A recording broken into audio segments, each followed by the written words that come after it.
Hi, welcome to Unique Parenting.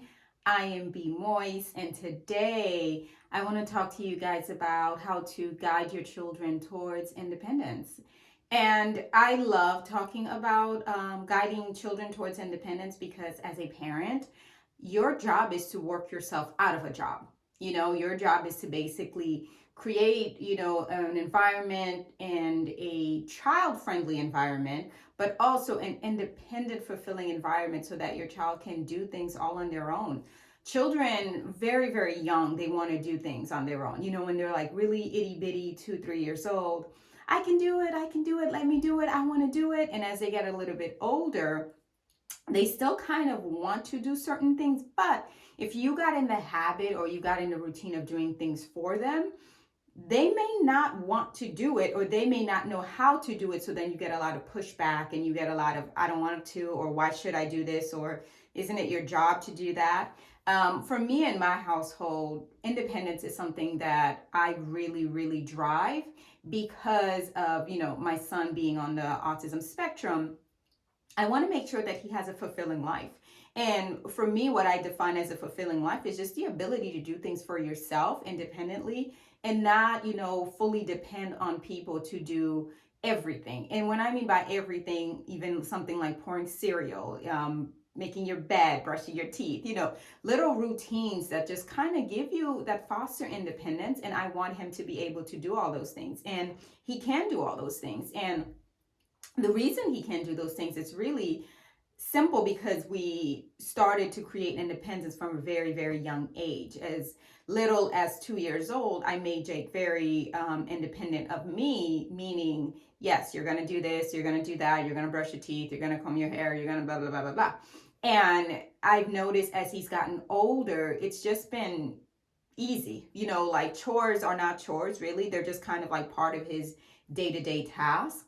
And with the birth of my second child, my daughter Abby, it was really easy to just kind of get her into the same momentum because I was already doing it with Jake. So, rule number one, or I guess step one into gaining independence or helping your child gain independence, is to start young as early as possible. So, if you're viewing this and you have young children, great. If you have older kids, it's not too late because you can still do it. But it's best to start young because it just becomes a routine. It's just part of the things that they do and it's not really a hassle.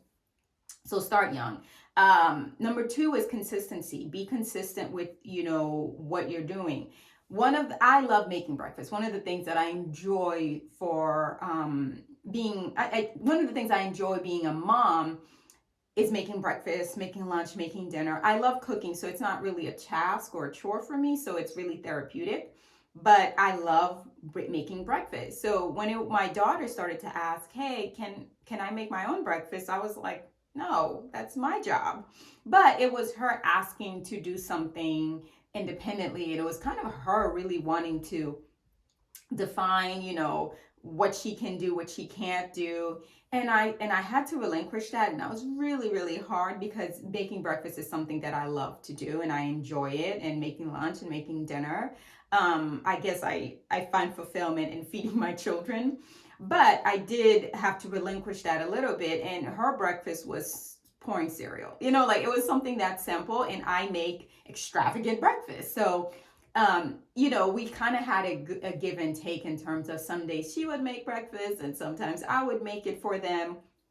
And my son started to do the same thing where he would do his own breakfast. And as they've gotten older, it's become a little bit more, complex, and, they can make certain things and scrambled eggs and bacon and all these different things where I can see them do it and I can overlook it, but they're very independent of me to do it.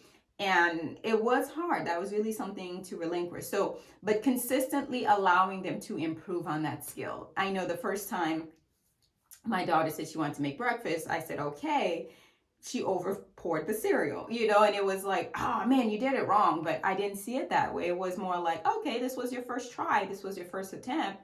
And you did a pretty good job. But this is how, you measure. You kind of have to monitor, and you have to have your right, milk to cereal ratio and things like that. So consistently allowing your child to practice that skill over and over and over again, because that's how you got good at it. So they're not going to enhance that skill if they don't have the opportunity to practice it over and over and over again. So consistency and making sure that they get the opportunity to try it routinely and daily or every other day, whatever you want. Another thing is to encourage whatever the work is, to applaud it, encourage, reinforce it, just be positive about it. Because again, this is their first attempt, second attempt, third attempt, whatever it may be. And you may be doing this for however many years.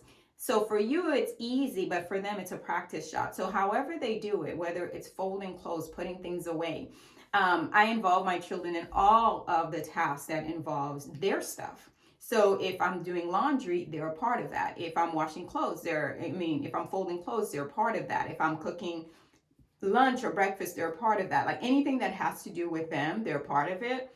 One of the newest things that I've kind of engaged them in is packing for traveling.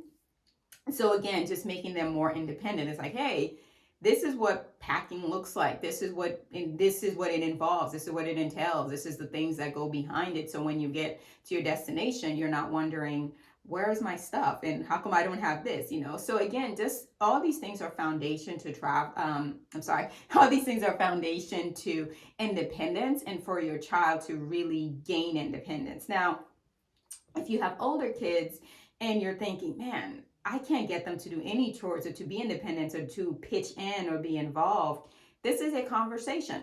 So you can have a conversation like, hey, these are your responsibilities, these are your tasks. And when they do not do that task, so if it's, if their dish day is Monday or Tuesday or whatever it may be, and they don't do it, you don't do it for them. It's kind of like, okay, you didn't do your dishes on Monday, you got to do it now on Tuesday. So now you got to do Monday and Tuesday's work.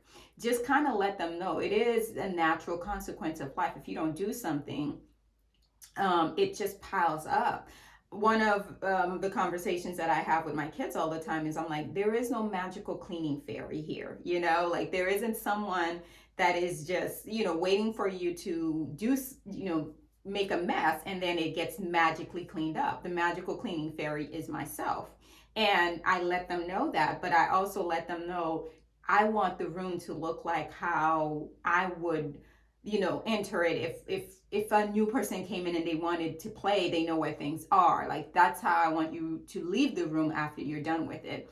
Now, over the breaks and summers and weekends, I'm very lax on those rules because sometimes, especially, my children tend to like to build stuff and they're like working on something, and I don't, you don't have to destroy that and build it back up.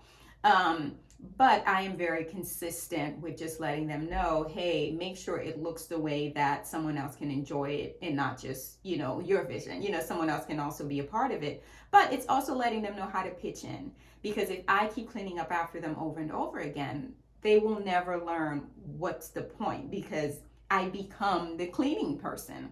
So, if you want to help your kids to be more independent, make sure you allow them to do things themselves.